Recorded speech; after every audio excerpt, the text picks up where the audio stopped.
What's up, everybody? Welcome to the Loot Bros podcast. This one is a very special, fun little episode. This is a retro episode. This is an old episode. But I'm putting this on our Patreon because multiple times throughout the course of my conversations about PlayStation Vita has Limited Run come up. And I often say to everyone, hey, before Limited Run blew up, we had Doug from Limited Run on the show years and years ago. So multiple people have reached out and said, hey, I want to hear this episode. And some people have just had conversation with me about it, and I mentioned that it happened. But there's no easy way for me to point you to getting this episode, because this was when we first started the podcast years and years and years ago, and this was locked away in the annals of the Proven Gamer Network. So what I did was I went and downloaded the old audio, and I am putting it right here for the patrons and anyone that I send this special link to. So this right here, old episode, years and years old, but a lot of people have asked. I would definitely say more than 4. It's basically a ton. So what I'm going to do is I'm going to post it. I'm going to archive it, let everyone have access to it, and let us know what you think. It's not very often we go and pull an old episode out. We've got about 77-ish old Loot Bros. Back then we were called Remember the Loot, as an ode to the band Ninja Loot. And so these are just sitting out there in the internet, doing nothing. So I figured I would grab this one. As a matter of fact, I want to give a special shout out to my good friend Will from the PlayStation Collectors Podcast. He's the most recent person to bring a Limited Run to me, and then I mentioned that we had him on, and then we had a small conversation. I was, you know what? I've been saying I'm going to go get this episode and put it out there for people. So here it is. Will, you didn't ask for this, but you got it. So thanks to everyone who's listening to the show. Remember, check us out on the YouTubes, check us out on the socials, and check out Residentdarrell on YouTube. It is by far the greatest YouTube channel you'll ever find. This is the only one you need. Go see Residentdarrell on YouTube. Like it, share it, subscribe to it, befriend it, play it at night. And when you're in the bath, put it on your tablet or your phone and just soak it in. What's that? You're on the can. You need something to entertain yourself with on the can. Watch Residentdarrell. I promise you, you will definitely regret it. All right. Thank you guys so much. Here is this old episode. Again, the music's the same. I don't think I've gotten better as a host. I think I've probably gotten worse as a host. The sound quality was a little meh.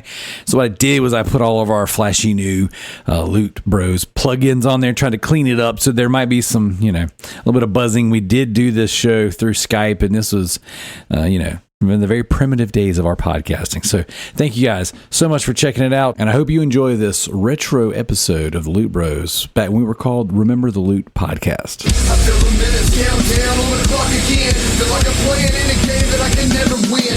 Time is running out, I know I gotta make a choice. So many whispers in my ear that I can't hear my voice. Tell me, will it end the situation that I'm in? Or am I bound to sit alone, drowning in my sin? What's up, everybody, and welcome to Remember the Loot, episode 42, a very special episode. And this time, instead of having some funky catchphrase, something to make the T-Bird laugh, we just want to get serious. We want to give a shout out to one of our podcast panelists, Nick.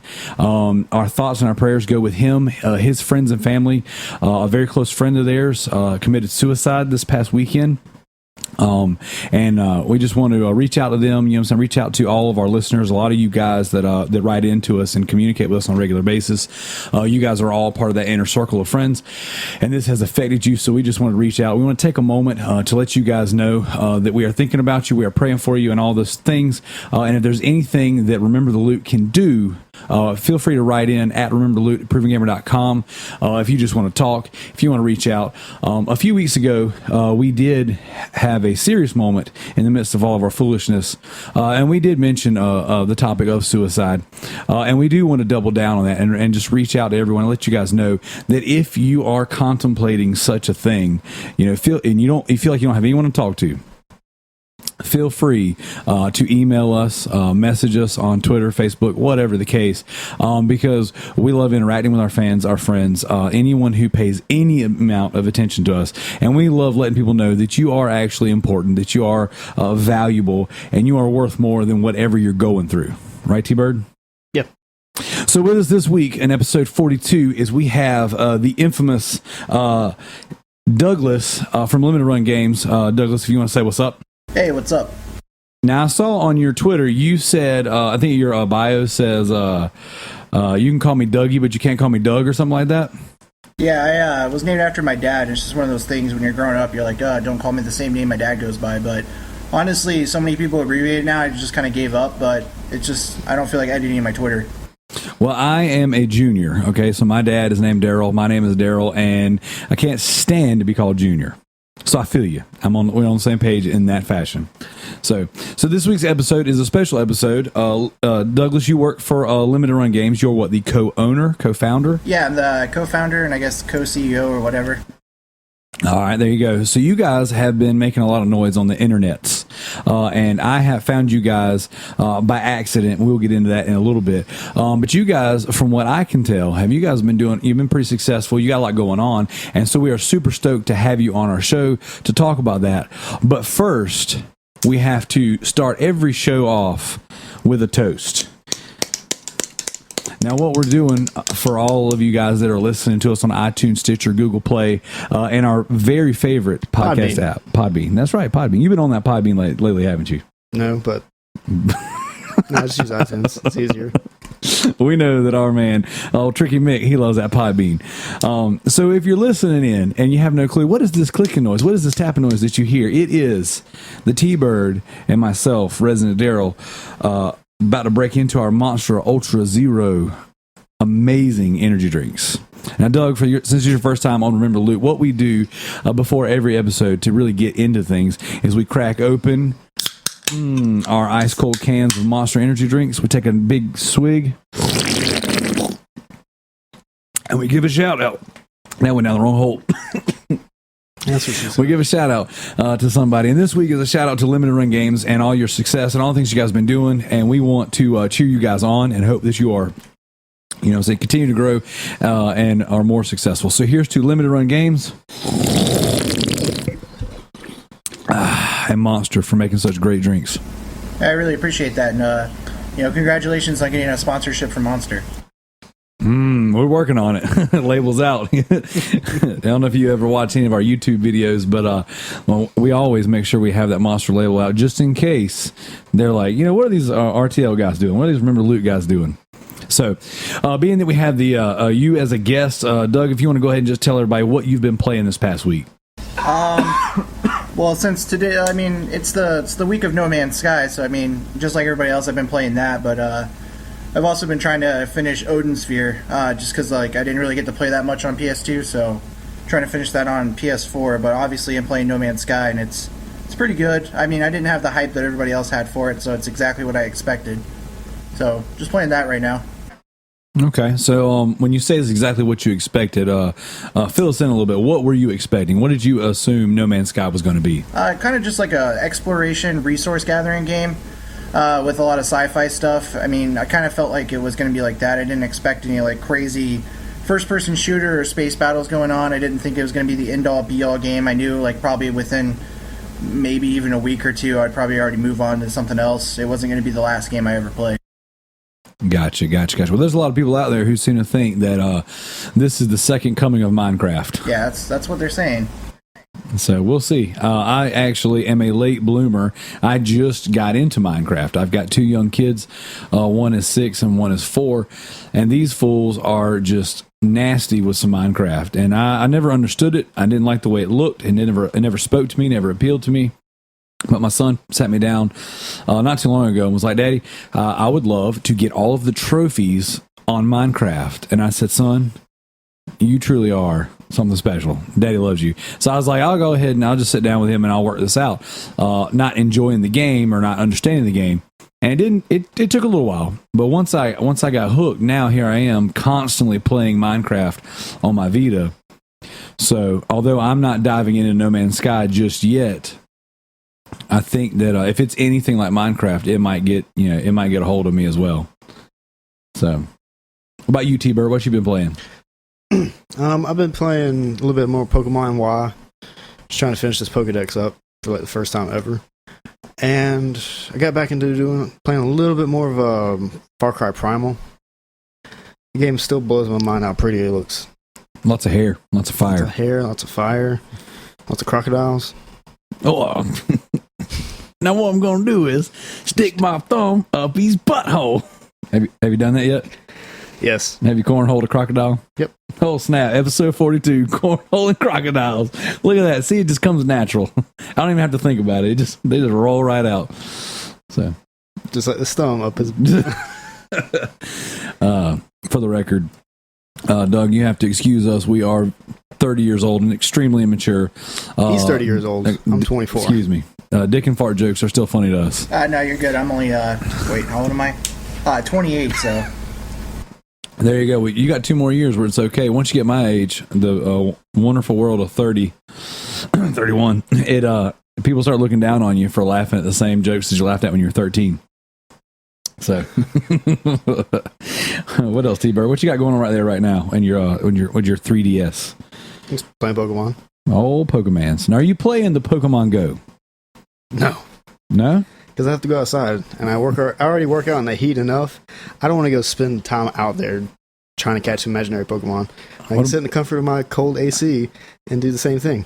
What about you, Doug? You playing the Pokemon Go? I was, like a lot of the guys from the office and even my wife, we would go on walks and play it, but ever since they said that they kind of basically made it harder to catch Pokemon and then claimed it was a bug. Yeah. And then, like, they still haven't quite fixed it, even though it's obviously not a bug and just an attempt to make people buy more Pokeballs. It actually just made the game a lot less fun.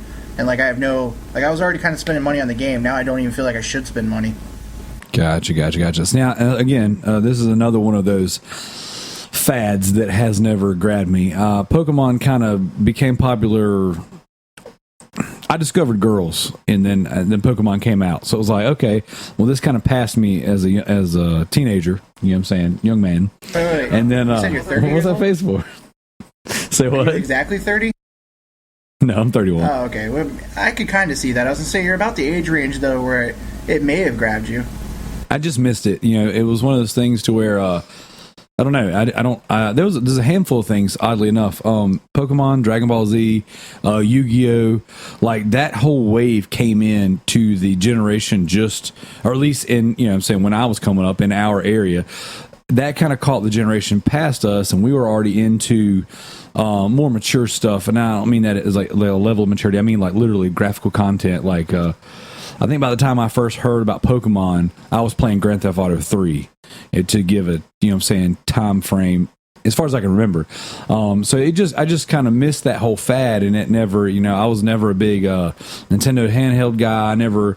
I've never actually played a Pokemon RPG. I've sat there and watched people play them. You know what I'm saying, it never grabbed me. So now that the Pokemon Go is a thing, you know what I'm saying, I ask everyone, are you playing? And, you know, what is your thoughts? Because what I constantly hear are these complaints about how broken this game is and how, like, you know what I'm saying, janky it is. But yet it's got a lot of people playing. Yeah, a lot of people stop though. Yeah. Like when we go on walks, it used to be like crowded at our local town hall, and now there's not that many people, and a lot of cops have told people like they can't be at parks after night. Yeah. So it's definitely dying down, but it's still really popular.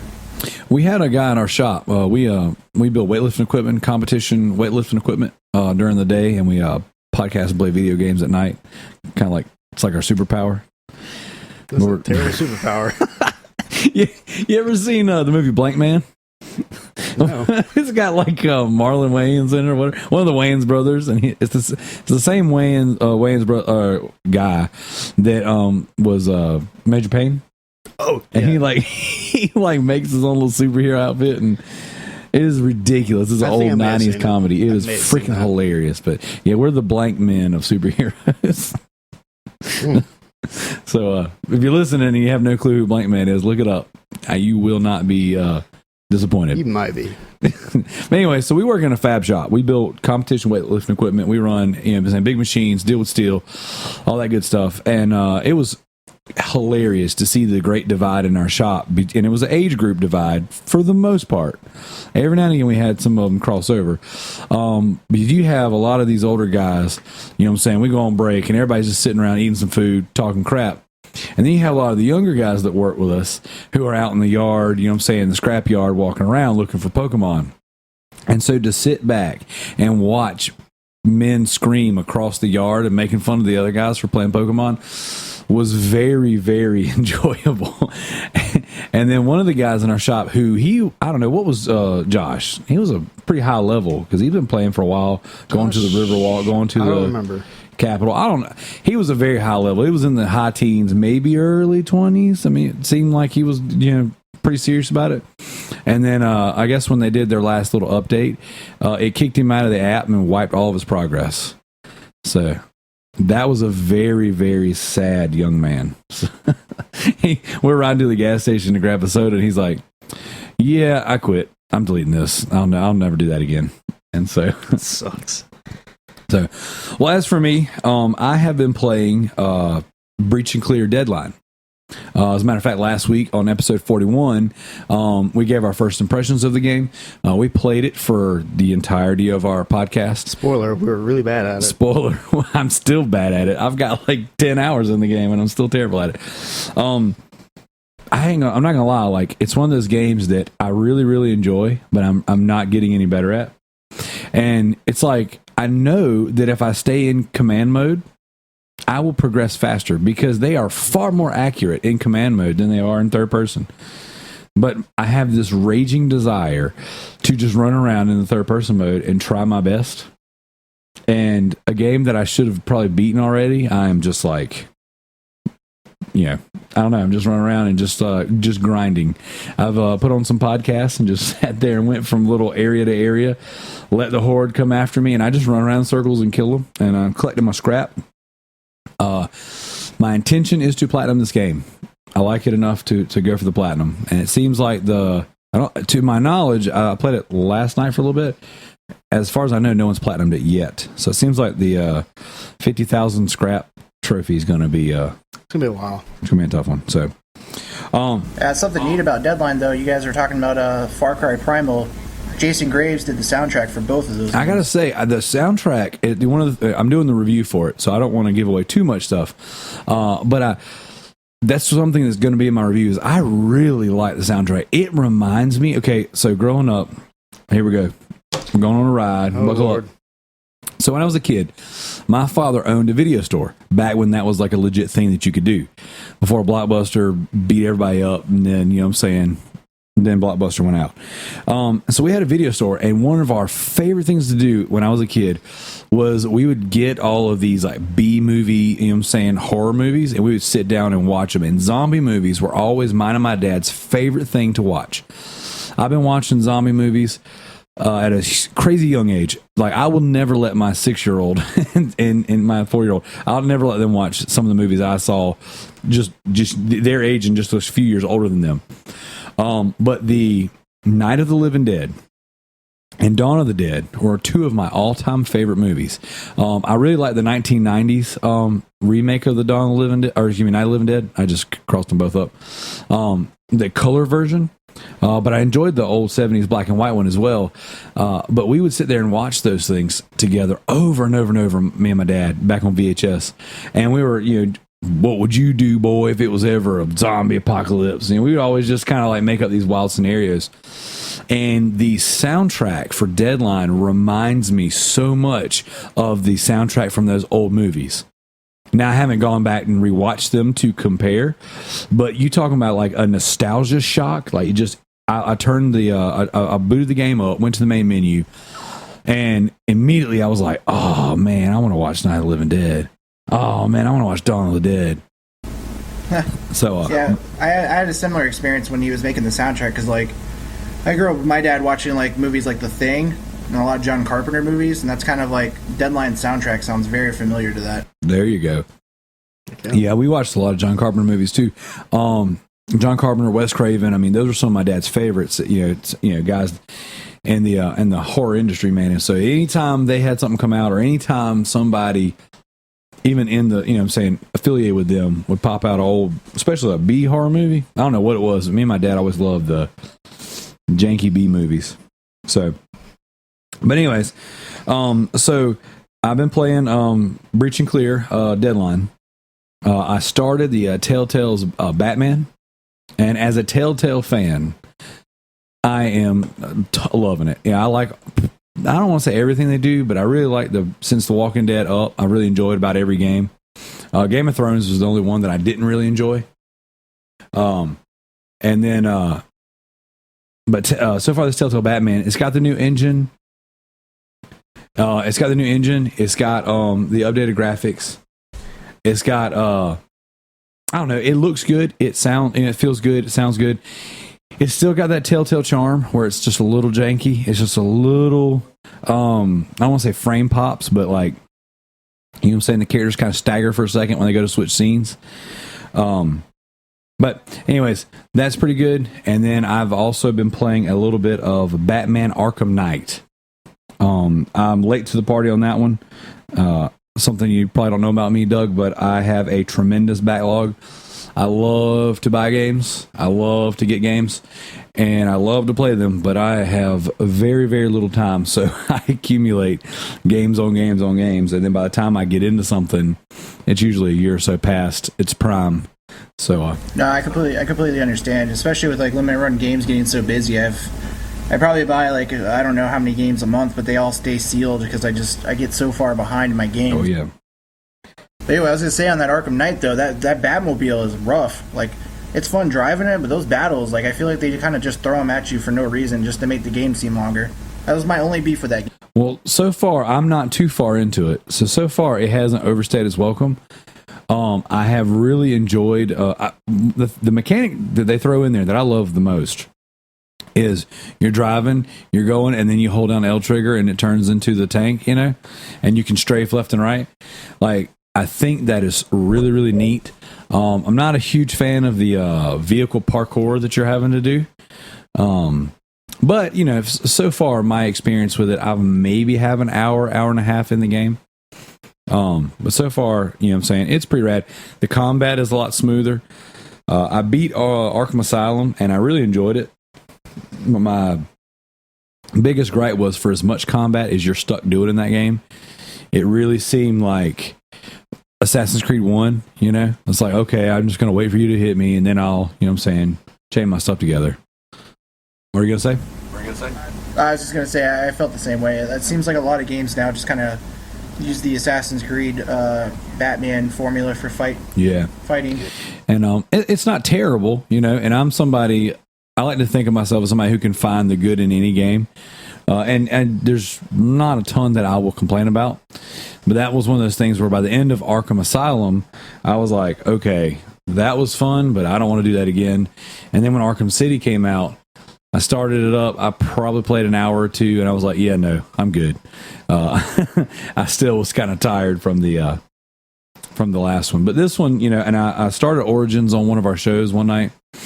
Just because I've had it forever, and for several podcasts, I would just like, okay, I'm gonna start a game that I've never played before, and if it, you know what I'm saying, if it grabs me during the show, I'll finish the game. So I started Arkham Origins, and again, I was just like, you know what, I'm just not digging this combat. I don't know that that's what I want. So Arkham Knight has sat on my shelf for quite a while, and then a few nights ago, I was like, okay, I'm gonna do this. I'm gonna dig into the newest one. Maybe it's better. And sure enough, it's a lot smoother. It's a lot better. It's a lot faster. It feels more responsive too. So yeah, I really enjoyed all the games. Like, I don't mind the combat so much, but I'm also apparently in the minority. I thought Arkham City was the best one. Everybody else at the Mighty Rabbit Limited Run Games office liked Asylum more, but I don't know. In Origins for me, it was kind of rough because I got it when it came out and it was just broken. Like, you could tell, like, they didn't test the game very much. Like, It actually crashed my Xbox a few times, and I was just like, I beat it barely, but it's one of those games I should have waited like until all the patches were done. Well, I did, and I haven't had. Again, I only played it one night, you know, during our show, so about 2.5 hours. And I didn't have any real, you know, saying huge issues with it, other than I just wasn't in the mood for that style of combat.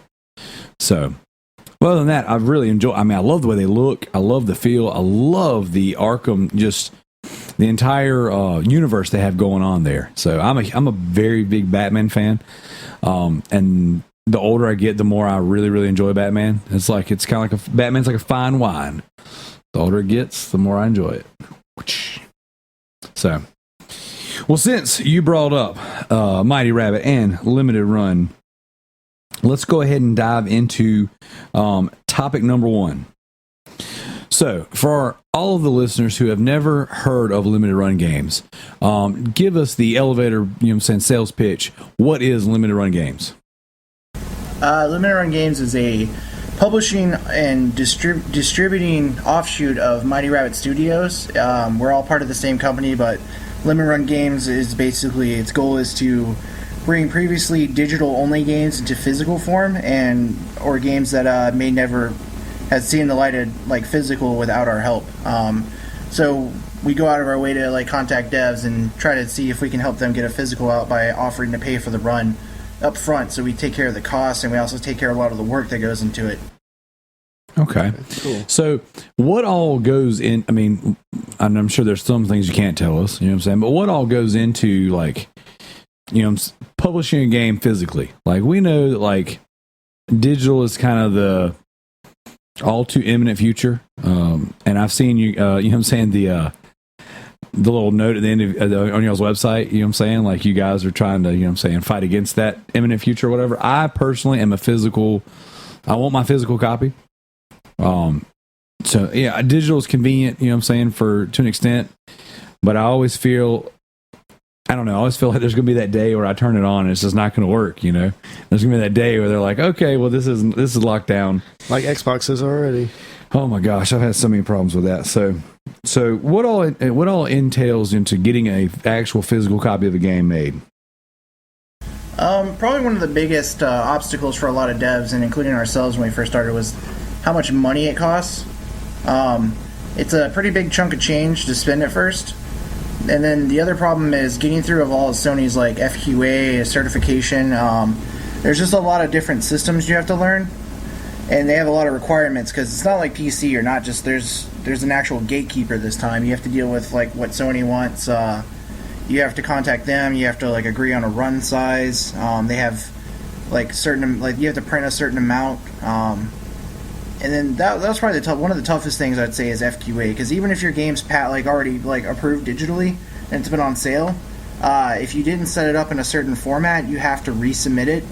Basically, you have to go through the entire process of like being a brand new game again. So like they might all of a sudden find bugs they should have found the first time, and like these could be bugs that you have no idea how to like repro, or they could be things that like if you're working with a developer and on like a legacy game for them, like they may not want to revisit that and like pay someone to try to fix this bug. So that's probably one of the biggest obstacles. Gotcha. So how long have you guys been doing limited run games? So the idea, and I guess like the start of the project was May of last year. I had previously been working at Ubisoft as like a technical support, as well as working at Mighty Rabbit with Josh for doing like testing and community management, as well as technical support on that side. And he's the president of Mighty Rabbit Studios, and like obviously we make games. So yeah, like I got laid off at Ubisoft along with like a giant chunk of people, and there wasn't that much more money left for testing. And I was already looking for like other jobs, and he was like, well, you know, I want to start this thing. Like Mighty Rabbit at the time was kind of struggling financially, and he was like, this might be our saving grace. Like maybe we had seen Brian Provinciano from V-Blank put out Retro City Rampage on his own, and we were like, hey, that's pretty cool. I didn't know like you could do that. Like we were kind of shocked and amazed that like as a small indie game company you could actually do that yourself. And so Josh contacted our account manager, and we figured out how to do it. And basically from May to October, when Breach and Clear launched, was just us trying to figure out how Sony worked and setting up like the structure for how our business would work. Gotcha. That's really awesome. So, Mighty Rabbit. Now, actually, I'm gonna back up a second. So, I was actually looking for a physical copy, a physical release of Resident Evil Revelations 2. So, I'm on Twitter. I'm on you know what I'm saying, Amazon, eBay, all this stuff. And this is obviously before the game released. And I was just kind of typing in all kinds of hashtags. I'm like, how do I find out, like, who does this stuff? You know, like, how can I find, like, who does, like, an actual, like, physical copy of the game? And I want to say somewhere down the line, I found a hashtag, and I came across Limited Run Games, and I started clicking around, and I saw, God, what was the first game that I saw you guys?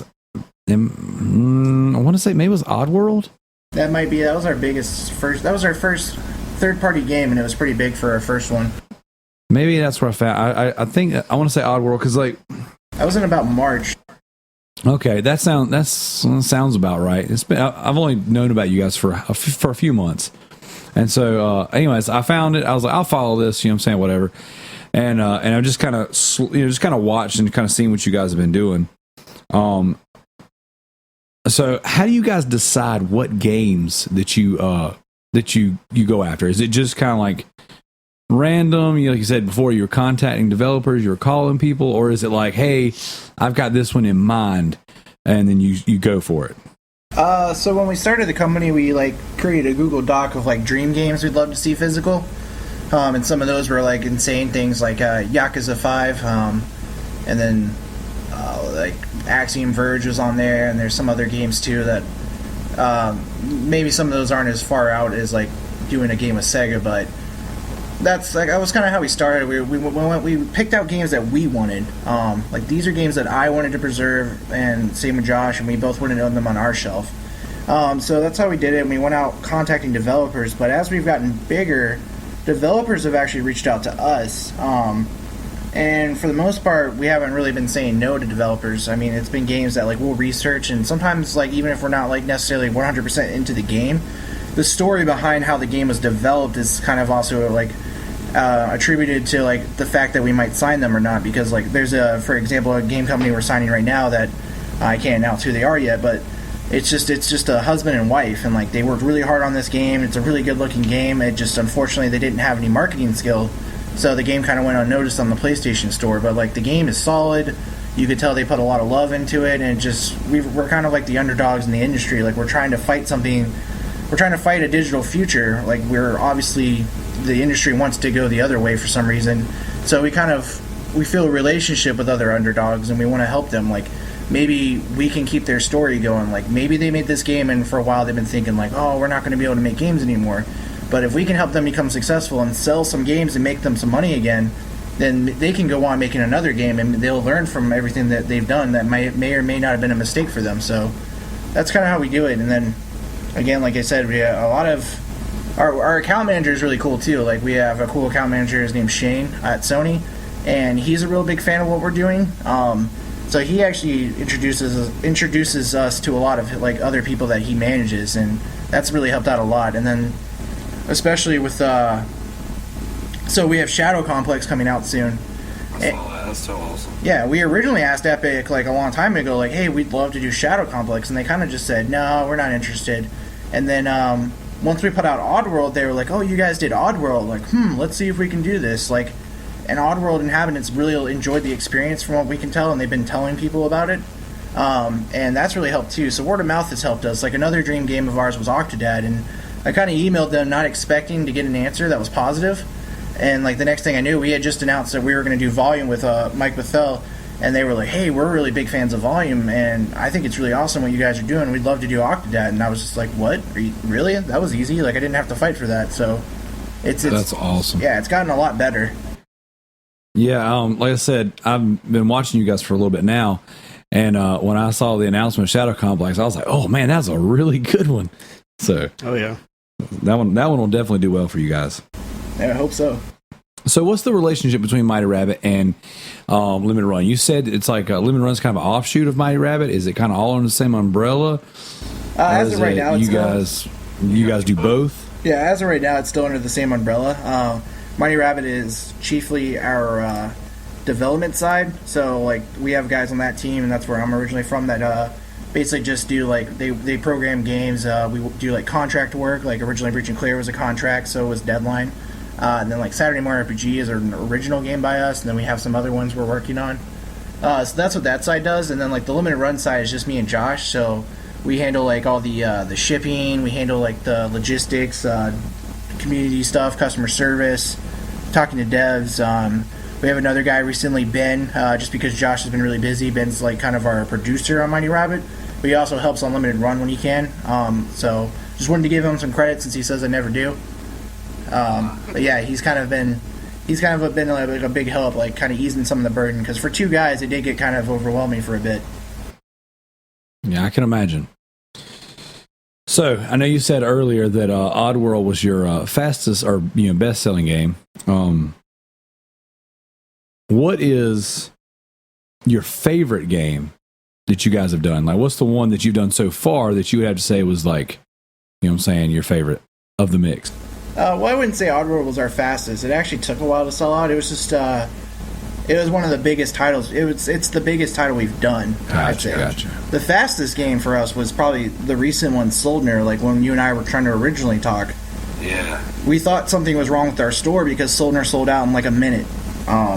So we were like, what the heck happened? We thought maybe we were being hacked. We thought somebody like found a way to like manipulate our store to cheat. So that weekend we were really busy researching, and it turned out from our last run, which was Lost Sea and Zeo Drifter, before that we had 6,000 unique visitors to our store, which necessarily aren't buyers, but that's still a lot. Like, that's visitors. Yeah. So we went from 6,000 on Zeo Drifter, and then we went to Soldner and Deadline. We had 12,000 people. So we doubled, like, just out of nowhere. So that was the reason it sold out so fast. Like, I don't know if there was like a website that was broadcasting this. We think it may have been, we figured out a way to do our mailing list correctly. We think maybe that's what it was, but I don't know. And other people are telling us we should have known that a shmup would have sold, and we're like, how would we have known that? Like, the East Asia Soft told us digitally, Soldner actually didn't even do that well, so they were kind of shocked it sold out too. Obviously happy, but they didn't expect that to happen. So that Soldner was definitely our fastest one. And I guess in terms of favorite game of mine, I guess mine hasn't come out yet, so well, one of my favorites that we did announce was Nuclear Throne, so that was kind of a big deal for me.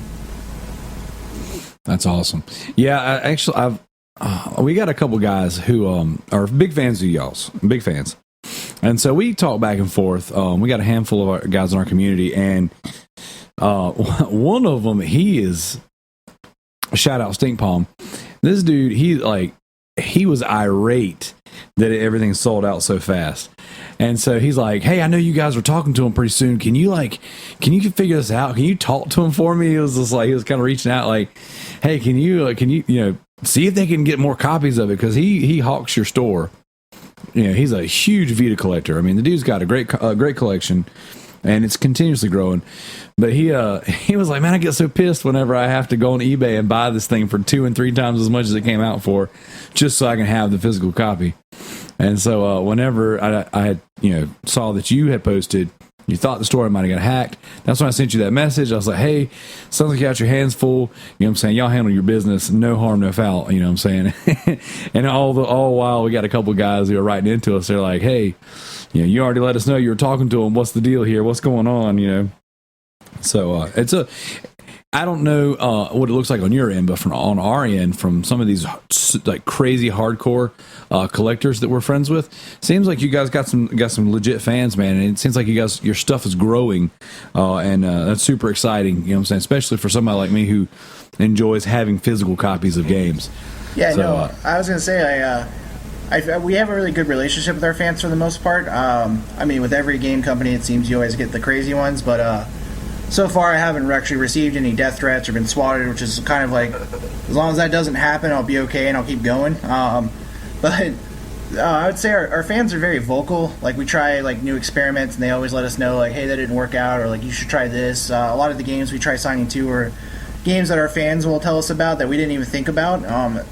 So that's the thing. I have to say, like, I really enjoy the relationship with our fans. I think another good thing about us too is how transparent we are and how much like we communicate with our fans. So that's something really important that Josh and I decided when we started the company. We were like, hey, let's set up some forums, let's get a Twitter going, let's try to answer as many people as we can no matter what, and make sure people know that there's actual faces behind this company. We're not out here just to like steal their money, because in reality Josh and I actually don't get paid that much. Like, a lot of the money goes straight to the devs and it goes straight to the next run. So I mean, obviously we want to find a way to get paid more, but at the same time, like, we're doing this because we love video games and we want to preserve these games. We don't like digital. I want these games to be around forever. Like, I want to go back and play these. And if they're digital, I can't do that. So, I mean, if it means I have to take a cut on pay to, like, keep this going, that's fine. Like, I mean, you got to do what you got to do. Like, I'm trying to fight the digital age. Like, I'll do what I need to. So I just hope, like, our fans realize that we're like legit gamers and legit collectors. Like, we are our customers. Like, I can't tell you how many times I buy stuff and my wife has to call out the fact that, like, I'm basically being targeted by my own audience. Like, like I'll be like, oh, this thing's limited, and there's only so many of these I got to get. And she's like, wow, like, are you selling this to yourself right now? And I'm like, yeah, apparently. So. Well, you're doing God's work, and we appreciate it. Fighting the my sister, she I was ranting about digital games and stuff not working correctly, and God forbid the internet go out. So here in the South, we don't have the greatest internet, and my sister, who's a big proponent of physical as well, she's like, you can't trust the cloud. So Skynet is pressing down on us. So topic number 2, since you're talking about the fans and you're talking about, the people and transparency and having open conversation with them, topic number 2 are questions from the community. So if you're listening to this and you want to write in, you want to ask some questions, you want us to have a limited run back on, you guys can write in at Remember the Loot, ImprovinGamer.com. You can hit us up in our Facebook group. I see, got it. Facebook group, Remember the Loot. Or you can hit us up on Twitter at Remember the Loot. So the first question from the community is, why do limited run games only make Sony games? Because Sony's the best. No, I'm just playing it. Always being the trolls. Basically, the way it worked is when we were asking about stuff, like Breach and Clear was originally, it was on Vita, and Cyberpunk RPG was already being worked on to come out on PS4. We actually hadn't got that far with Xbox because Microsoft's a little bit trickier, but Sony was really open to the idea. And a lot more willing to do smaller print sizes, whereas Microsoft and Nintendo wanted much higher ones, and we've always been kind of like hitting a brick wall, it feels like, trying to get anybody to like see that, hey, obviously this is working out for Sony, you should want to like do this too. Like, to us, Shadow Complex is kind of a slap in the face to Microsoft, because here we are putting out what used to be an Xbox Live Arcade exclusive. Yep. The first physical version is now on PlayStation 4. So that is awesome. That's the reason why we're working with Sony. We want to work with Microsoft and Nintendo. We are in the process of hopefully getting somewhere with Microsoft. Nintendo is still kind of like they just don't even really care at the moment. I don't know what it is. I think we're just getting the wrong people. Because we just got lucky with our account manager at Sony. He was like a huge person. He was big into physical games. He used to work for like EGM, and he's just a big like collector. So I think we just got lucky too. That's awesome. All right. Well, then this is obviously coming from the community. I know you already kind of alluded to it, but what PS4 or Vita games do you personally want to come to limited run? And we're going to answer this one as well. So this one's kind of a weird one. Like, if I could have any PS4 game, period, and like it doesn't even make sense for my company to do it, it would be Phantasy Star Online 2.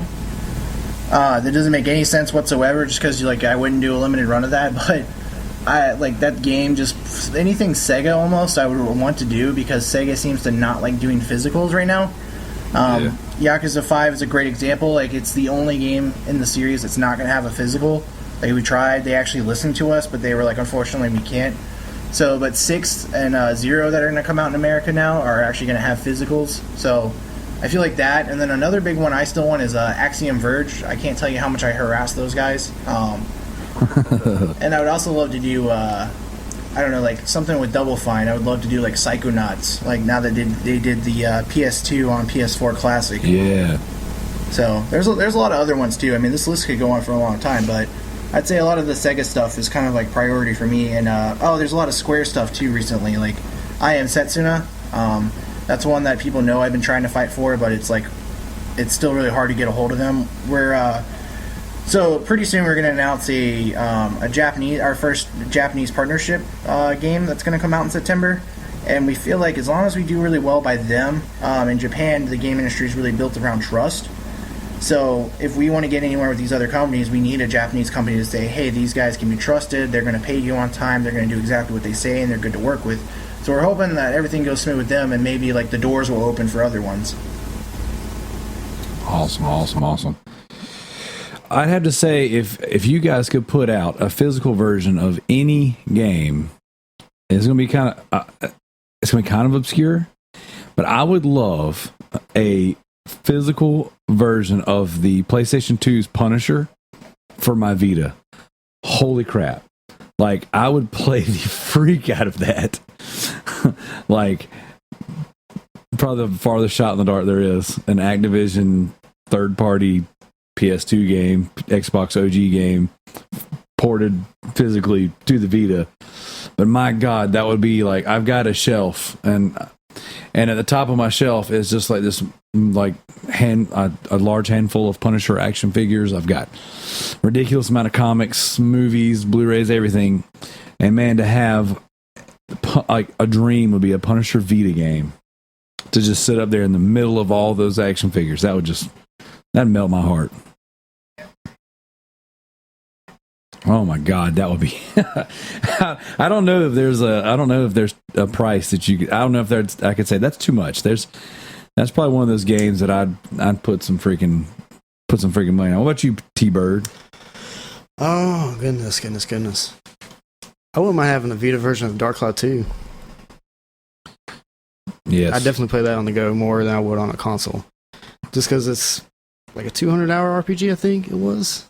So you're a big Dark Cloud fan too, so I can almost guess that one.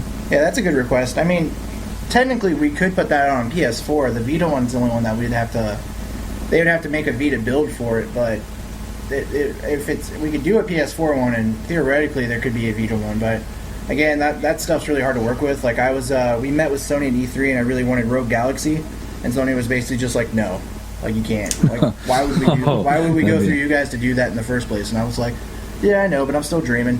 So hey, you know what? One day you never know till you ask. Yeah.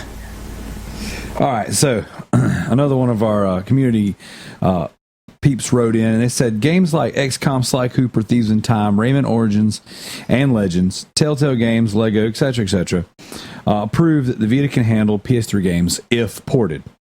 What game do you think the Vita can handle from the PS3 that you'd like to see ported and then get a physical release? And Jared, aka Stink Palm, he said South Park Stick of Truth is what he would have in mind. So again, this is kind of in the fantasy realm of if we could have it ported and then buy it from you guys. Well, you know what I'm saying? I mean, there's like, I'm trying to think of my PS3 games, like what I would like to see. I know, like, I would love to have been able to play like the Kingdom Hearts remastered games on Vita. Oh, you're tugging Tanner's heartstrings. Yes. Yeah. So if they could have done those on Vita, I mean, I don't see why not. They had, like, there's no reason it couldn't have. And then no. I would love to like play the Yakuza games on the go. Like the only ones that were portable are like stuck in Japan, but if they could do some of the main series for Vita, that would be fun, because those games I can literally just spend hours just walking around Japan. In fact, I played those games so much, and they take place in Shinjuku in Tokyo, that when I went to Tokyo in March with my wife, I knew where everything was because it's an actual layout of that area in Tokyo. Oh, that is awesome. Yeah, there's another game too called Akiba's Trip. It's basically a game where like you're in Akihabara and you like strip people to see if they're vampires. But regardless of the crazy plot, the game was the game was modeled after Akihabara, like the actual one, and I learned how to like where everything was too. Like I found the Gundam Cafe because of that game. So. Oh wow. But yeah, I'd love to see some Kingdom Hearts games on the Vita. You know, they did all those. I kind of got mad when they switched a lot of them over to 3DS and like DS, because at the time I had sold mine, so I was kind of like a little salty that I couldn't play them on a Sony platform, considering that's where they started. Don't forget about that one game on the phone. Oh yeah, that one Nokia. too. Yeah, like that was just like that didn't make any sense to me. Like, come on guys, keep it console, or like keep it on the same like family. Yeah. That's another series that I just completely missed. I remember PS2, was it Kingdom Hearts 2? Or did Kingdom Hearts 1 and 2 come out on PS2? 1 and 2. Okay, 1 and 2. So it was Kingdom Hearts 1. One of my buddies got it. He was like, dude, you have got to play this. Now this is, last episode I talked about how I went through a little phase where I learned to mod console. So I was like modding a bunch of consoles, playing a bunch of random stuff. And so this is that was one of those games that I never played, just because I was preoccupied with other stuff at the time. And that entire franchise has passed me by. And so the T-Bird and I are actually planning on sitting down and doing some Let's Plays of the Kingdom Hearts series, because I am completely clueless about them. I mean, I've played most of them, and there's parts of the story where I'm just like, what? Like, yeah. You almost need the Wikipedia for it, because like some of the stuff in that they just don't explain, or it gets explained in one of the side games that wasn't on a main console, and it doesn't make any sense. But the games themselves, like I remember when they came out, I was just kind of like, Final Fantasy and Disney, what is this?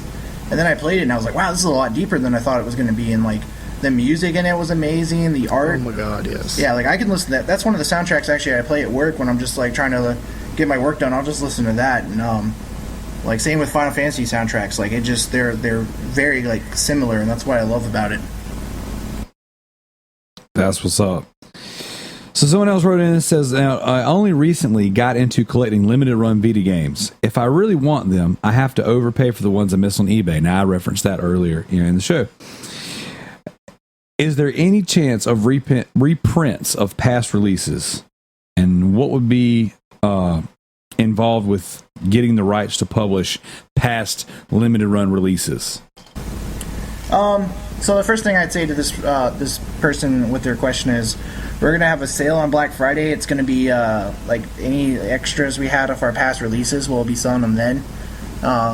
So there might not be a lot of some games, like Oddworld on Vita, we definitely don't have very many of, so that will be kind of like a free-for-all. And we may even throw in some breach and clears into random people, like mystery bags. We haven't really decided.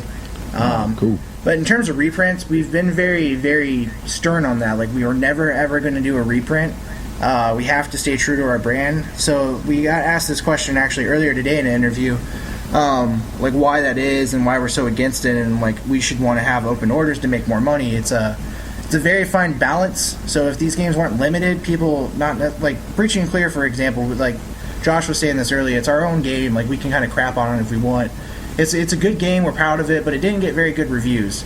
So on Vita, it made like $10,000 in 4 months. And we did a limited run of it. We did 1,500 copies. They sold out in 108 minutes, and we made like $30,000 or $40,000 on it. Like we tripled it.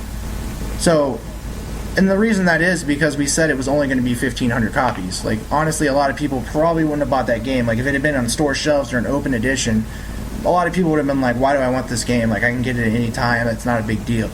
So that's another reason why we won't do reprints. It devalues our own games.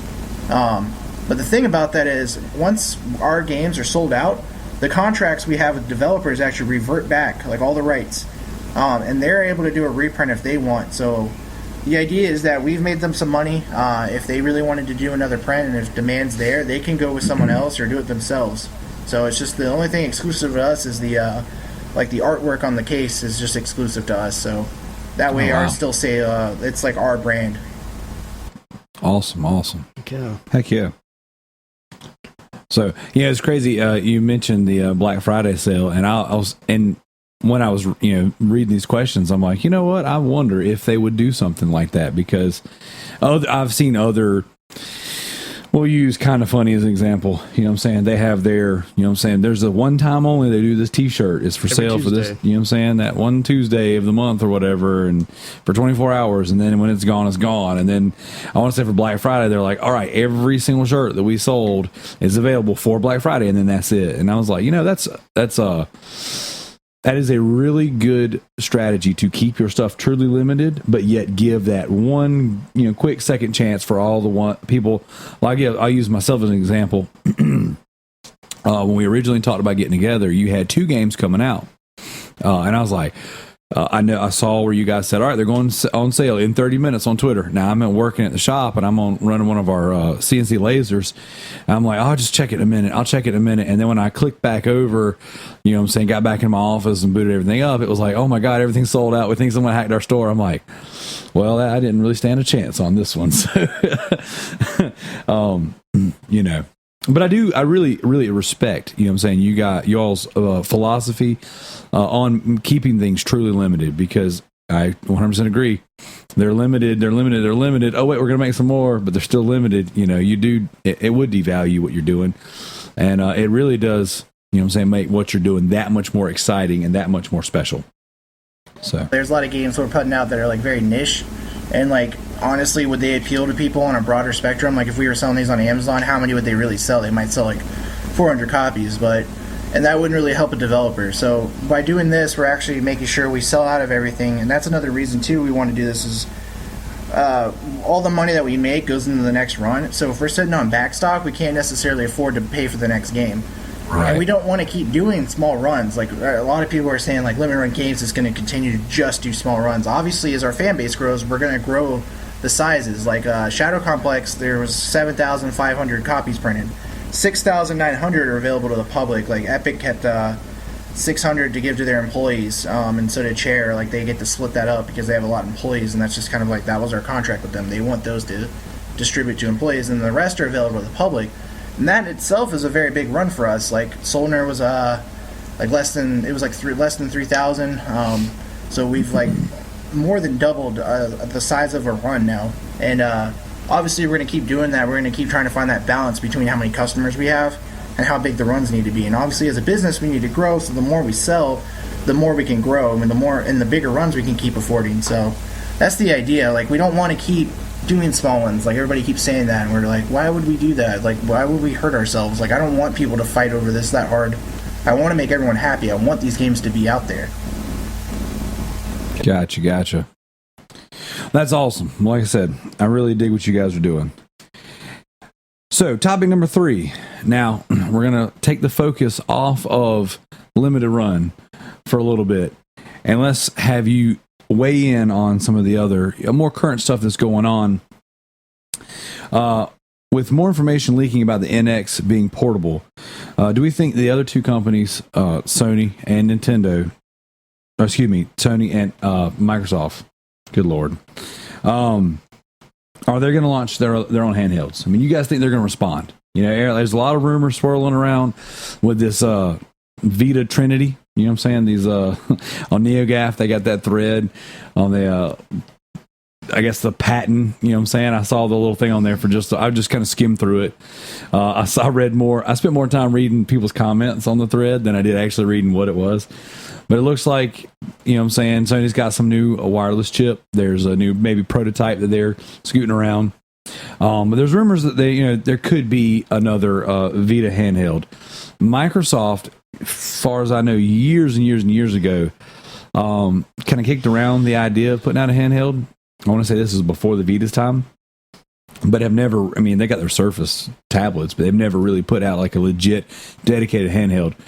If the NX comes out and it's truly portable / you know what I'm saying, home console, do you think the other two companies will respond? I guess I'll go first. For Microsoft, I'm just going to go ahead and say no. I feel like they're definitely not going to, because their whole thing with the Xbox One is it's an all-in-one entertainment console. It does everything you need. They're gonna, if they do in handheld, they're kind of like saying like it's not everything you need. And I can't really see them trying to go after that market, especially since they're still playing catch up right now with Sony, and trying to make people happy. I can't see them trying to like granted they have the money, but I can't see them wanting to expose themselves on another market. Sony, I mean, I was on that NeoGAF thread too. I think people are dreaming really high. It makes sense for a new Vita though, like if they were going to do it, because the Vita right now is it's not functioning at all with the PS4. Like you basically still have to own a PS3 to use your Vita. Like if you want to back up your games, you have to back it up on the computer, or you have to back it up on your PS3. Yep. The PS4 and the Vita just don't communicate, like other than doing the whole remote play. Yeah, remote play. That's about it. So I feel like Sony could definitely want to do that. For me though, it's like a 50% chance. Like I'm not going to hold my breath on it just because of how much the Vita kind of struggled here, but I could see them doing it. Unfortunately, if they did, I could see it being basically like the PSP Go and it's all digital. So I feel like they might eliminate that, because when we started Limited Run, we were originally going to do... Sorry to bring the focus back to me. No, you're good. This is total conversation. Yeah, we were originally going to do more PS4 games because it was actually cheaper to produce, and Vita was actually almost like double what it was for to print out these cartridges. But Vita fans actually spoke up, and it turns out our Vita launches typically sell out faster than our PS4 now. So Vita people are hungry, but Sony as a company, I don't think feels like the Vita is still a viable option for them. And like I said, it costs more to produce cartridges for the Vita, so I could see them not going physical on the next one if they do it. But again, I'm 50% on that. I could see them doing it because the PS4 needs it. I guess it needs to be able to communicate with the handheld, but at the same time, they're doing so well with PS4, they may not even need to do this. They're making money. I can't see them wanting to risk this again. What about you, T-Bird? Well, like you said, Microsoft's definitely not going to do it. The Xbox One's all-in-one. you shouldn't need a handheld if it's technically the one console you're going to need. But as far as Sony goes, I think they will do it. And if they do, I'm going to definitely buy it. And I kind of hope it isn't just all digital. I wouldn't mind having a couple like physical games. Like whenever I had a Vita, I had a couple of physical games, but the only one I really stuck with me was Gravity Rush. And like I wish I could get more games like that on my Vita. But I am such a Vita fangirl that like when I saw that thread, first I saw Colin Moriarty post it. He posted something. Well, it said, "This could be nothing, but let's pray to Shuhei for clarity." And I clicked on the thread and immediately saw the, the little schematic for it, the little list of, all the bull crap for it.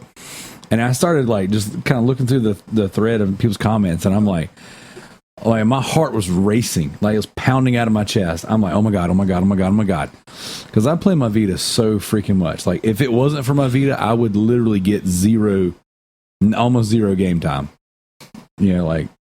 Since my wife's been in doing her master's program, I've gotten more actual console face-to-face time. But man, there was a point in time where like I literally had to remote play everything just to function. But I've got the OG the OLED screen Vita. I've got the Slim Vita, and man, I'm telling you, I've got 2 PSPs on my shelf over there. I had the Slim PSPs. The only PSP I never owned was the Go. And that was because it was all digital, and I was completely against digital at the time. Like, I was like, yeah, this will never sell. The funny part about that is, though, like, I own so many UMDs, and they're just so, like, bulky, and I'm like, whoa, this was such a terrible idea, like, UMD-wise. Man, when it came out, though, it was the freaking jam. I was like, oh, this is so awesome. And I was like, I told a story a few weeks ago on the show. I bought the big bundle with the 1 gig memory card, and it came with the music videos. And oh, I had that one. I was like, same here. Yeah, dude, I thought I was so freaking cool with that thing. I used to use my my PSP as like an MP3 player too, because back then they were still like MP3 players were just coming out. So yep. I used to walk around with this giant thing in my pocket. But I mean, I was walking around with CD players before, so it wasn't that big of a deal. Dude, I remember it was a group of us, me and my buddies. We Black Friday camped out of Best Buy, and we all bought Vitas. We bought the Vita bundles, and then I remember just like there was a point in time where we all walked around with our Vitas in our pockets. I mean, excuse me, Vitas. Listen to me, God Almighty, I'm so Vita brainwashed. Our PSPs in our pockets, and we like just like you, we use it as an MP3 player, and we would just like let it play music, And so I remember going downtown Columbia.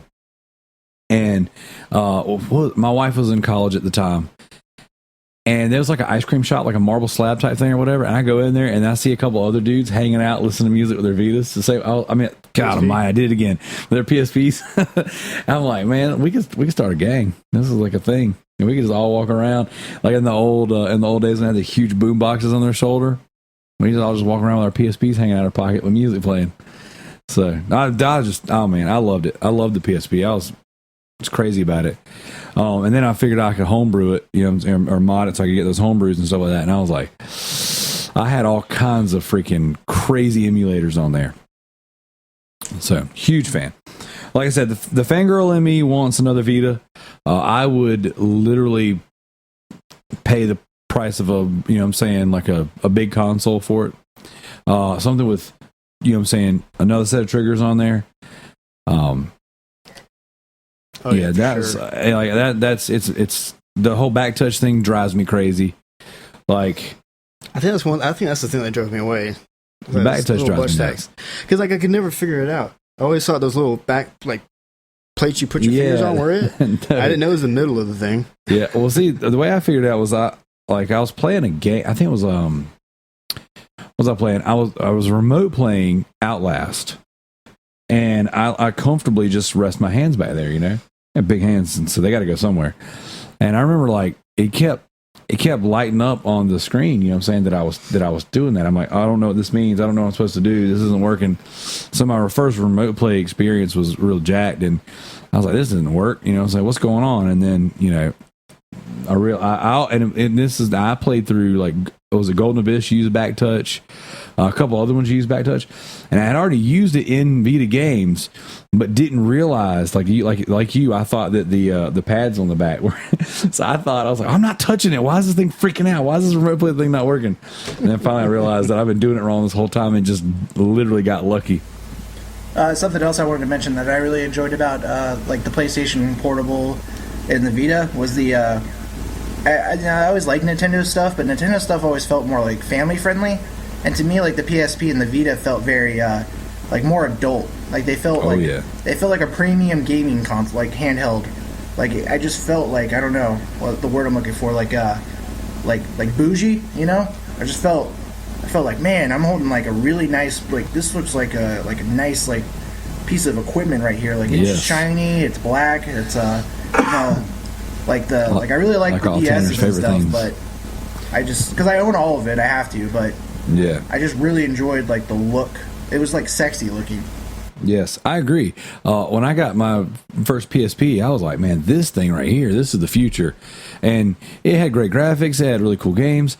And I was like, I can't believe we're finally getting to a point where we can have console quality games. And then, of course, when the Vita came out, that was really what like sold me. Because at the time, when the Vita first came out, we were still playing and touring and doing a lot of stuff with our band. And what we used to do when at our peak or at our height of playing, when we actually got access to green rooms, or we sat on our tour bus that we did not own, that our sound guy owned, but he'd take us around in it because his daughter was in our band. We would sit there and we'd bring consoles with us. Like I had like a monitor and a Xbox 360 that I would throw in my suitcase, and when we would go places, I'd always take it. I'd have it in my suitcase with my clothes wrapped around it. But like, there were so many times where you didn't have anywhere to hook that up. So the vocalist and we had our PSPs, and we would play the freak out of some games. And when the Vita came out, we were still that was kind of the tail end of us playing music and doing things. And I remember myself and one of the guys from Take Heart, you know what I'm saying, we got Vitas, and seeing him at the shows, man, just he was videotaping one of our performances on a Vita. Easy. He was, and so I don't know, man. I loved it. I was like, man, this thing right here. So the idea of getting feeling that again, like that. Some people have like crazy nostalgia and like crazy good feels when it comes to like old Nintendo games, old Nintendo consoles. You know what I'm saying? Whatever. Like, I remember like that first new PSP. The PSP was 2000, the slim one. Even like I said, I didn't get the Go, but when I got the Vita, it was like that feeling of like, wow, we're getting to the point where we're gonna have like console quality experiences on the go. And dude, I love it. I would love to do that again. And so, and I said this in the shop, and then we'll move on. If they announce another Vita 2 or Vita Trinity, whatever it's gonna be called, you know what I'm saying, I would legitimately go pre-order one for me, my son, and my daughter. Like, and because there's days where we're sitting around the house on Saturdays watching a show. I got a little 18-month-old running around, so he's watching shows and terrorizing the living room, and we're like, my daughter's on her DS, my son's on his Vita, I'm on my Vita, and we're all just chilling, you know what I'm saying, just enjoying the day. And I could get down on that. So, topic number 4, back on that Nintendo and chill. Now, we didn't talk about this too much, but with the NES Mini, or the Micro, or Classic, or whatever you want to call it, coming out, it's got 30 games, you know what I'm saying. What other, you know what I'm saying, micro consoles would we like to see? If you guys could pick any system in the entire, you know what I'm saying, history of gaming to have a, you know what I'm saying, little mini console popped out with, you know what I'm saying, your favorite games on it, what would it be? For me, it'd be the Dreamcast. Oh, I love it. Yeah, I'm pretty sure if Josh was here, he'd say the same thing. That was kind of like our bonding system when we were friends. And game-wise, I would probably like, you know, it's got to have Crazy Taxi, it's got to have Shenmue, it's got to have Phantasy Star Online, some Soul Calibur, stuff like that. It's got to have all the great Skies of Arcadia, Choo Choo Rocket, even. So, I mean, I could go on, like, it would need more than 30 games, but I'm sure I could limit it to 30 if I had to. I remember. I want to say my first Fantasy Star I ever played was Fantasy Star Online on the Dreamcast, and then Soul Reaver. Was it Soul Reaver and then Soul Reaver Legacy of Kain, or was it just Soul Reaver that came on Dreamcast? Oh my gosh, the Soul Reaver games were so good. Tony Hawk Pro Skater 2 was a Dreamcast jam that I had. Seaman. Seaman. With the little UMD screen so you could see your Seaman growing. Did you ever heard of Seaman? No. You never heard of Seaman? It was pretty funny. Okay, so Seaman is a game where you have like this little tadpole like creature, and it grows, and you have to like feed it and take care of it, entertain it. And I never got anywhere with it, but I remember we picked it up at the flea market for like $10. And it was like, my dad was like, seaman, get it? Seaman. And so, like, see where I get my sense of humor from. My dad. And so anyways, we come home, we pop in the Dreamcast, and here we are playing Seaman. And I remember we had the little video screen UMD, and it's like, it looked, from what I remember, it's been years and years since I played it, it looked like it took place in like an aquarium or something, or some kind of like pond, and you have like just this little screen of this little tadpole, I think, with a man's face on it, and you had to like feed him and grow it, and you know what I'm saying, I guess eventually it became a real man, not just a sea man. But I never got that far. It was like one of those things where I didn't understand how the game worked, played it for a very small amount of time, and have just always made jokes about how I owned Seaman on Dreamcast. So, Lord. Yes. God, Dreamcast was a freaking... That's one of those classic consoles that I love. God, there was so many good games on it. And I spent a crazy amount of time in that Tony Hawk Pro Skater 2. Yeah, I put in like, I think 1,500 hours in Fantasy Star Online alone. Whew, that's crazy. Yeah, I maxed out the counter, so I don't know. It stopped at 999, and after that I had no idea. And then I did the same thing for GameCube. See, now if I had to choose my classic console with 30 games, it would be the GameCube. I don't know if I could pick 30 games, but I would love to have, you know what I'm saying, a small, could you imagine a smaller GameCube in the shape of a cube, pocket-sized cube? Man, we talked last week on episode 41 about our favorite consoles, favorite Nintendo consoles, and my favorite Nintendo console, and possibly one of my favorite consoles of all time, if not my favorite console, is the GameCube.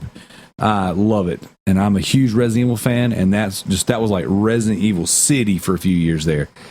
Yeah, I got to admit, when I bought my GameCube originally, I didn't have that many games, and because I bought it for Phantasy Star Online, but I also bought it for Resident Evil, because I remember when the first remake came out.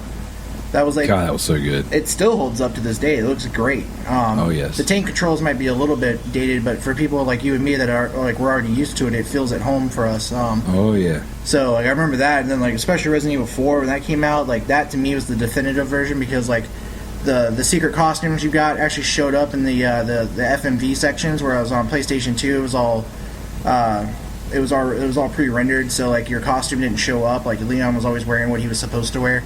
Yeah. But on GameCube, if you had the RPD outfit on, it showed up in the scenes. Oh, so good.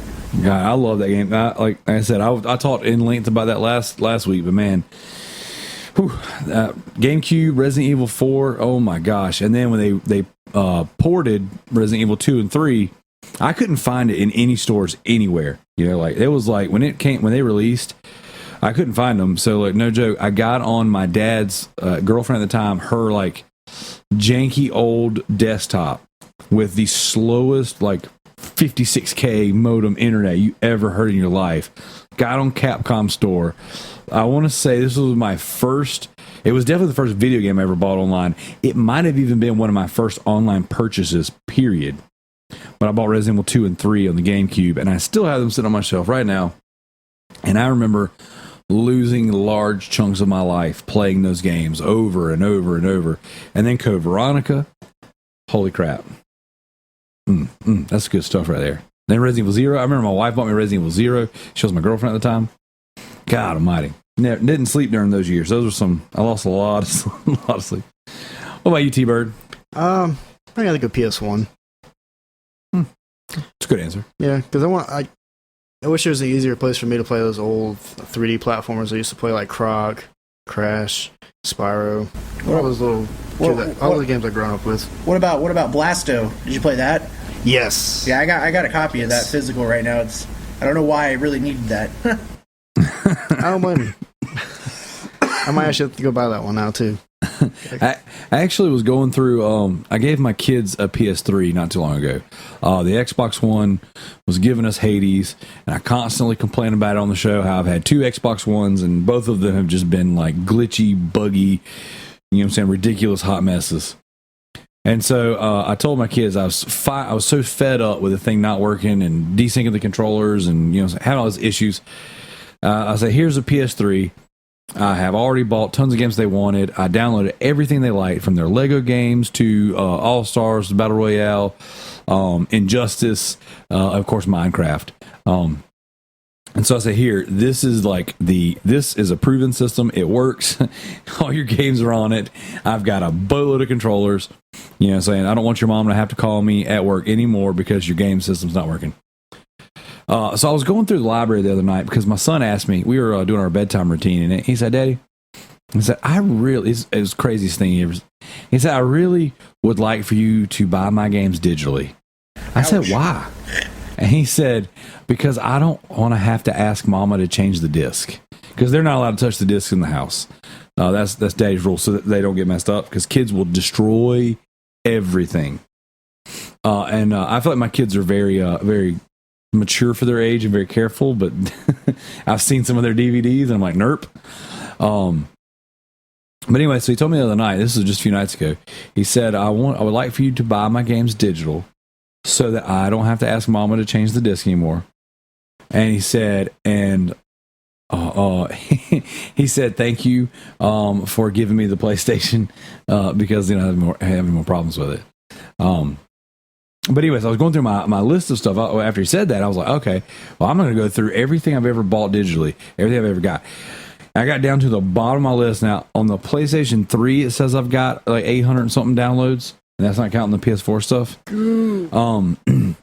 So I get down to the bottom of the list, and I'm like, I was like, I forgot I bought all this stuff. I had Crash. I want to say I had all 3, Crash 1, 2, and Kart Racing. It was Warped, and then it was Kart Racing. Yes, I got Warped Kart Racing. I've got Spyro. I've got Gex. I've got all these. That's another one. Yeah, I was like, oh my god, dude! It took me back. I remember playing these games for the first time back on the PS1, and I was like, man, I forgot all about those. So I'm sitting here just clicking and downloading, and of course the store's kicking me out and freaking out. And it's like, I'm like, man, I got to get these things downloaded on here so that my kids can play them, because I forgot that era of 3D platforming. Because at this point in my life, I'm like, I'm not a 3D platforming fan. I've not really ever been a 3D platforming fan. And then I saw games that I completely forgot about. I was like, I remember, I really liked that. The only bad thing about that, I wish you could play all those on Vita. You can play the Gexes on the Vita. You can't play Crashes. You can't play the Spyros. I don't think you can play Blasto either. Or if it's even on the store. Okay. Now, I know some of those old games you have to transfer onto the Vita from the PS3. You can't just download them to the Vita. Like Battlefront 2? Yeah, like Battlefront 2. You can't download Battlefront 2 on your Vita through the store. But if you download it on your PS3 and then transfer it over to your Vita in the little bubble, you know what I'm saying, you can play it. So some of those games might work that same way. I know... I want to say the Crash games you can definitely play on the PSP, because they're literally on my son's PSP over there. So, fair enough. Well, that's it for the topics this week. Doug, I want to thank you so much for wasting your time with us. You know what I'm saying? Coming on the show and telling us, saying what all you do and what you guys are about. I know we got a handful of listeners that are going to be really, really excited that this show finally happened. I got a couple guys who are huge fans of yours. If anybody is interested in limited run games, where can they find you? If they're interested in buying something from us, they can go to our website, limitedrungames.com, and they can sign up for our mailing list. They can also follow us on Twitter at limitedrungames, facebook.com/limitedrungames, Instagram limitedrungames. Don't have a Tumblr, probably never will because that doesn't make any sense to me. But you pretty much find us anywhere. Just type in Limited Run Games. But yeah. Awesome. You guys got anything big coming up that you want to plug real fast before we? I know you got Shadow Complex coming out. I know you got some things you can't talk about, but is there anything else coming up that you wanted to let everybody know about? Just let everybody know September is a big month. It's a big month in gaming in general. Like I'm personally going to go. It's going to hurt me a bit on my wallet just because of how many collector's editions are coming out and how many games are coming out. There's a rumor that Final Fantasy might get delayed. I kind of hope it doesn't, just because I've been waiting like my whole life to play it already. But that whole month is going to be crazy for games, but it's also a big month for us. We could have anywhere from 6 to 7 releases. Oh wow, that's really good. But that's PS4 and Vita, so like one game, it's really like 4 games, but it's on both. Gotcha. That's still like a lot of people double dip. That's what I'm saying. Well, I hate to break your heart, but right before we got started this podcast, I saw a Wario 64 post that Final Fantasy is getting delayed till November 30th. Damn it, Wario! You're always doing that to me. you know what sucks too? Like I was doing a lot better, just like not like freaking out about games, and then like we were at the office and Josh was like, "Hey, you should follow Wario," even though he just leaked everything at E3 to me. And I was like, "Oh, okay." And then next thing I know, I'm like, "Wow, this is hurting my wallet. Like I got to stop following this guy." Yeah, dude. Between him and CAG, the cheap A gamers, I'm just like, God, dog. They will. I don't get on. I tried to limit the amount of time I spend on social media, and I'll click over and then it'll say while you were away, and those guys are just like blowing it up. I'm like, holy crap! All these games are on sale. I need to go check this. And then one day they posted the Redbox sale. So Redbox has all these games like super discounted. So T-Bird and I are freaking hit the road right after work, and we're like Redbox hopping, trying to find copies of it's Uncharted collection, Halo 5, Halo, all that stuff. So I love that stuff. I love following these guys because they always let me know about the good sales. What about you, T-Bird? Where can they find you and what you got going on? I have nothing to plug, but you can follow me on Twitter at T_bird803. And you can find me on Xbox Live, PSN, Twitch at tbird803. I just want you to know that since we have a guest on the show, I refrain from making very mature jokes about what would you do and don't have to plug. So I just want to throw that out there. I want to let you know I was thinking about it, but I want to let you know that I refrained because we have company. Next time, you won't be so lucky. And then you just fart. I am at Residentdarrell across all platforms, PSN, Xbone. You'll never find me there. Twitter, Twitch, all that good stuff. The T-Bird and I have some YouTube videos coming up. We're going to play through the Kingdom Hearts series, maybe not to completion, but we're going to do some dabbling. Oh, no. If you're doing it, you're going to play at least the first one in completion. Donnie from Trophy Horse and I, we're going to be doing some special podcasting on the Resident Evil series. We're going to start from the beginning and work our way through. So we got some cool stuff coming up. I'm not sure where that podcast will land. If that'll be a Trophy Horse podcast, if that'll be a PG Spoilers podcast, or if that'll be a Remember the Loot podcast. But I will whatever talk. We were just talking about Resident Evil the entire time. As for housekeeping, we did not announce the Loot Ski of the week. I want to give a shout out to Cody Kitchens. All right, this dude has been hooking me up. Dude works for GameStop. I am a steelbook collector, and sometimes I will, for the sake of the wallet, buy a game and not the steelbook version, not the collector's edition. And it pains me, It pains me that my wife and I have a strict budget, and I have to play by the rules from time to time. But so I got somebody out there who's looking out for me that when these games come in on trade-in, he's like, hey, man, I got a stack of steelbooks over here if you're interested in anything. So I do get my second chance with the steelbooks. And my wife and I have plans. I don't know when this is going to happen. And it might be this wall behind us right here with the green screen where we're going to get that magnetic paint. I saw something on Twitter where somebody had painted like one of their walls and they lined up all their steelbooks on it with that magnetic paint. It looks amazing. Now I've got all these shelves with steelbooks everywhere. I'm close to, I think I got 30 something steelbooks. Yeah, I got a lot. And that's not counting the Blu-rays and the, DVD steelbooks. That's just strictly games. And I want to say 95% of them actually own the game with it. There's a couple of them I've accumulated that didn't come with the game. But so my special project is to paint the walls with magnetism. But shout out to Cody for hooking me up, man. He looks out for me. He got me a really sweet Valkyria Chronicles steelbook.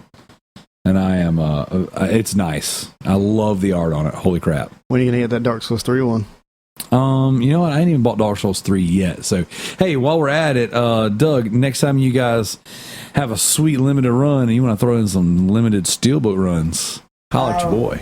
Yeah, we actually did get a hold of steelbook. There's a game we're probably going to do a portion steelbook. So, my God. See, yeah. Now you got something. You got me. I'm hooked. I got you.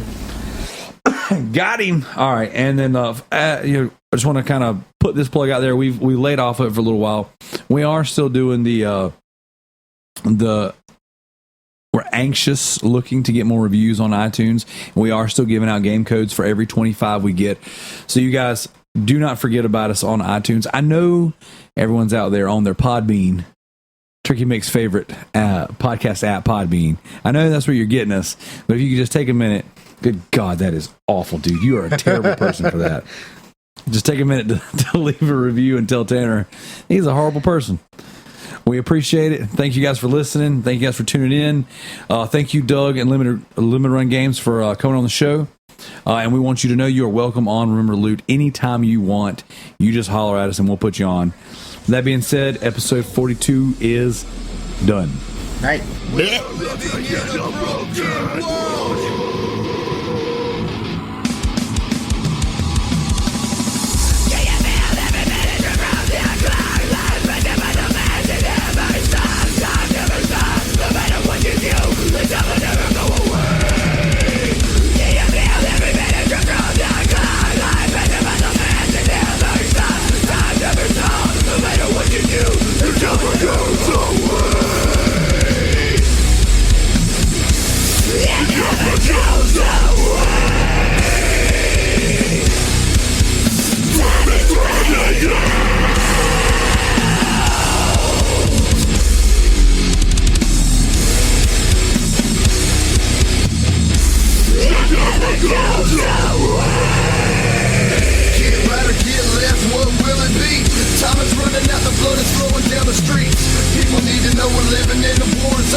Please hang up and try again.